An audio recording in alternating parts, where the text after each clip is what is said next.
Stephen and myself, we've broken down positional units for both the Crimson Tide and the top 5 in the SEC. So you can catch mine right here at Mark Rogers TV, where I've broken down the top 5 in a number of conferences, including, of course, the SEC. Stephen's got his lists and his analysis there at Touchdown Alabama. So, Stephen, tonight we slice up the top 5 at outside linebacker in the SEC.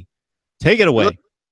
Look at the top 5 backers and outside backers in the SEC. A lot of talent returning to this position, despite Alabama losing Tim Williams and Ryan Anderson.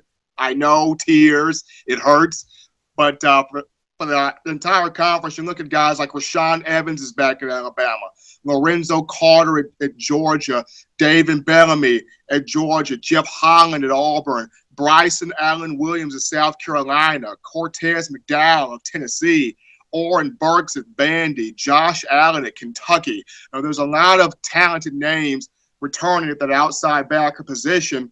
And at number 5 for me, I'm going to start this thing off with Jeff Holland out of Auburn. And he had only 13 tackles last year, but this is a big year for Jeff Holland. As I mentioned in previous shows, Carl Lawson, Montravis Adams, both gone. But just for rush purposes, Carl Lawson's gone.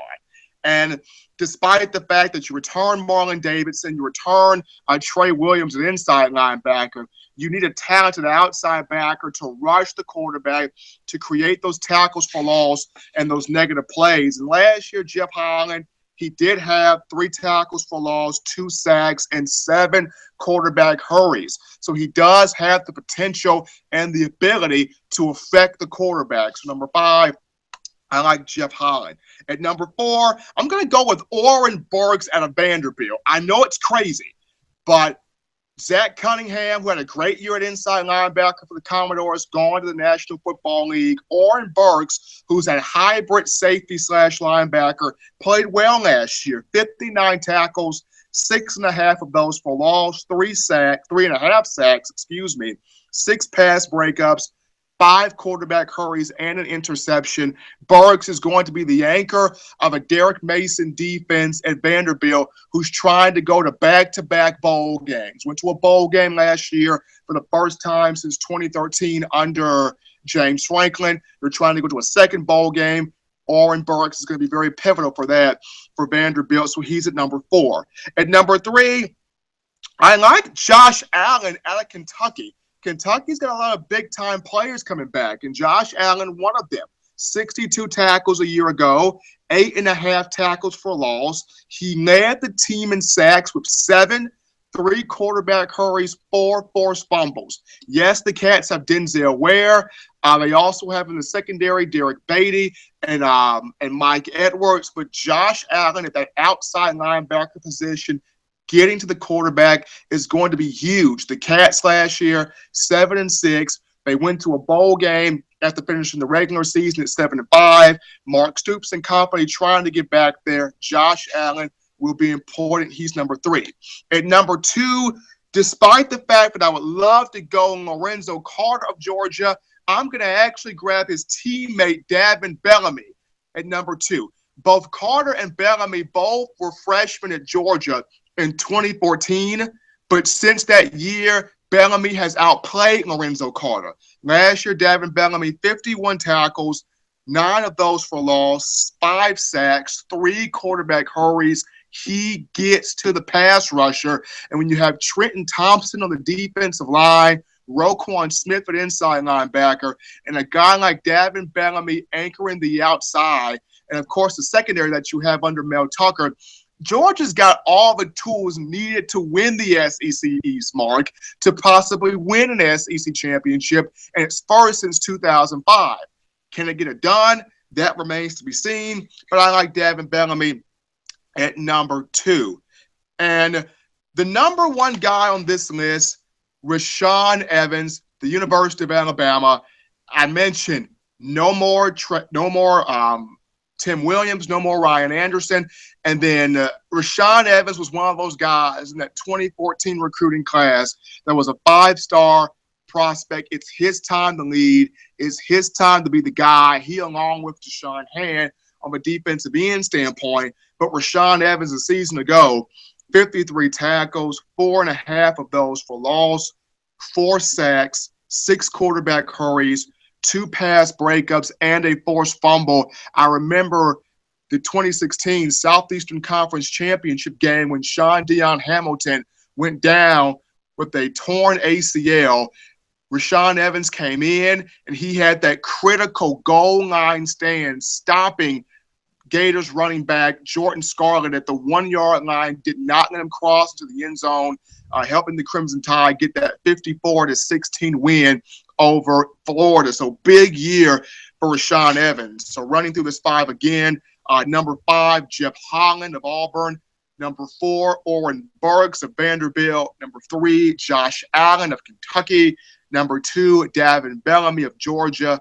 Number 1, Rashaan Evans of Alabama. So Lorenzo Carter came into Georgia, and right off the bat, he started as a freshman, had a fine freshman season back in 2014, 7 tackles for loss and 4 sacks. He missed quite a bit of time in 2015, played in enough games, but missed time due to injury, was really banged up. Didn't have the breakout season that I've expected him to have, just one of those, 10 sack, 15 tackles for loss type of season. Lorenzo Carter, an exceptional talent, has bypassed the NFL, is coming back. Good decision for his senior season. You mentioned Jeff Holland. He's come to Auburn as a top 8 recruit at the outside linebacker position, a top 20 player in the state of Florida, which speaks volumes. So, yes, much is expected of him. Bryson Allen Williams, had a very productive year with South Carolina, as you well know, 75 total tackles last year, 8.5 tackles for loss. Now we're going to see the impact of Sky Moore coming back, hopefully for an entire season, and hopefully that's going to be a situation where those 2 guys can make a huge impact for that Will Muschamp defense. I was looking at Oren Burks' production. 31 games that he's played in his career there at Vanderbilt. So very experienced player, 59-yard interception return last year. He had 3 picks the year before, so he plays the passing game extremely well. So a lot of guys to look over there, Stephen. A lot of guys to look over. And the SEC is littered with talent, whether these are big-name guys or guys that had to wait their turn behind other guys that were big-name guys. This is a conference that's littered with talent, that's littered with people that can step in, that can step up, and that can absolutely play. And for a lot of these guys on this list, the season of the entire team depends on these guys. I look at number 1, Jeff Holland. As much as Auburn fans are excited about Jarrett Stidham at quarterback and the run game with Petway and Kerryon Johnson and the receivers that Auburn's bringing back, including Nate Craig Myers, and moving John Franklin III from quarterback to receiver, and the guys in the secondary headlined by Trey Matthews and also it's Trey Matthews and Carlton Davis. There he is. It starts with that linebacker position and Jeff Holland. They've got to get to the quarterback, create some sacks, and create those opportunities to get your offense in good positions and good situations. Josh Allen, to me, is huge because Kentucky, it's starting to get more of a rise, and it's not just the basketball program. Mark Stoops is starting to find that niche with this football team. I talk about the Kentucky recruiting class for 2017. This recruiting class was in the top 30, 28th overall. This class brought in a bevy of 4-star recruits for this particular year. And when you look at Josh Allen, the 7 sacks he had this past season, I mentioned Denzel Ware also being on that defensive front. By having a guy like Josh Allen affect the quarterback is going to be even more help to the Wildcats as it tries to get to a back-to-back bowl game situation coming up next season. Rashaan Evans for Alabama, it's just the next man up mentality. We've seen it with Courtney Upshaw and guys in the past like Ryan Anderson's, Tim Williams, Courtney Upshaw's.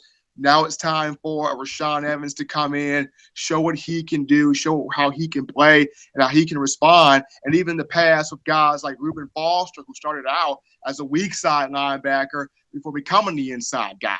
Now, Rashaan Evans is going to do some inside and some outside things throughout the season with Sean Dion Hamilton back, primarily Rashaan Evans is going to be an outside guy until Saban comes in with some certain packages.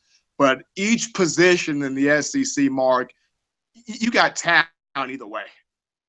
So Stoops has brought in back-to-back fringe top 25 classes, as you mentioned. He's working on a third consecutive one, and you need to stack them on top of each other to start to build a nucleus. But what we are seeing with some of the top 5 lists that we've knocked around, especially the defensive front 7 and also the secondary of Kentucky, is we're starting to see Wildcats showing up in the top 5, and that's the yield from those Mark Stoops recruiting classes. And that being the northern tier and border of the SEC, he's got a little bit different of a recruiting footprint or focus. Certainly he recruits the South, but he's jumped into Ohio and stolen some of their better recruits from Urban Meyer and some of those head coaches from the Big Ten and elsewhere. You got to take you almost have to play highway robbery in recruiting nowadays. You got to sell these kids on my facility is the best because of this. This program's the best because of this. Our fan base is going to love you because of this. You really have to sell each player and also their parents on why this particular facility, why your venue is going to be the best that that particular player or that parent, their particular child is going to go to. And for the coaches that are able to do it, they bring in a lot of 4 and 5 stars. And for the ones that can't do it as much, you're forced to play catch up. And that's a romp when you're playing catch up against the coaches that can sell each and every year. Hey, come to my program, and that parent just feels compared. Well, that's Coach so-and-so. I got to send my child there, or that fan base is amazing. I got to send my child there, or that's, weightlifting Coach so-and-so. He's going to get the weight on my child, and my child's going to be able to play at the next level. I got to send my boy there. So it's difficult when you cannot sell that respective player and their respective parents on your particular program. It's difficult. And when you can sell it, milk it as much as you can.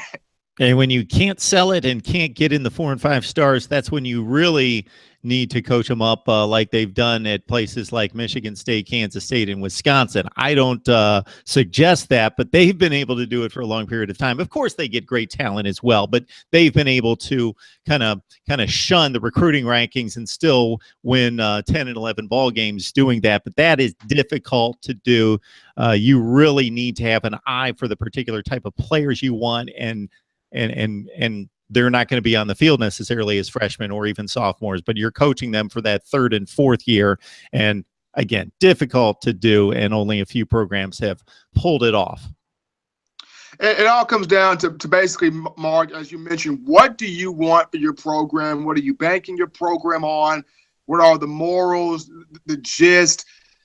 What do you want these players to get out of your program is the biggest thing. And I think that's where a lot of these schools like Wisconsin, Michigan State thrive on is they look at the rivals rankings, they look at the scout rankings, they look at the 247 rankings, but most importantly, these respective schools, their athletic directors, their coaching staffs, they look at what do we want out of a player. And if we get the guys that we want out of a player, we put them on the field, we put them around other players and position coaches that are going to give them the wealth and the tools to be successful. And we're just going to have to go with that because you're not going to pull every 5-star. You're not going to pull every 4-star. But for the kids that you do pull, you give them the tools to be successful, and you watch them go out there and make it work. It makes it work. It makes it worthwhile. And speaking of Wisconsin, J.J. Watt, I think we've all heard of him. Walk on. Quite a story. All right, Stephen M. Smith of Touchdown Alabama breaking down the Crimson Tide with us each and every Wednesday night. Of course, we'll be in the midst of SEC Media Days next week. You can also prepare yourself to get set for the premiere of The Way It Is on Fox 97.9 Shoals, Alabama, to catch Stephen M. each and every weeknight. All right, Stephen, we appreciate the time, man. We will see you next week. Appreciate it, Mark. No problem.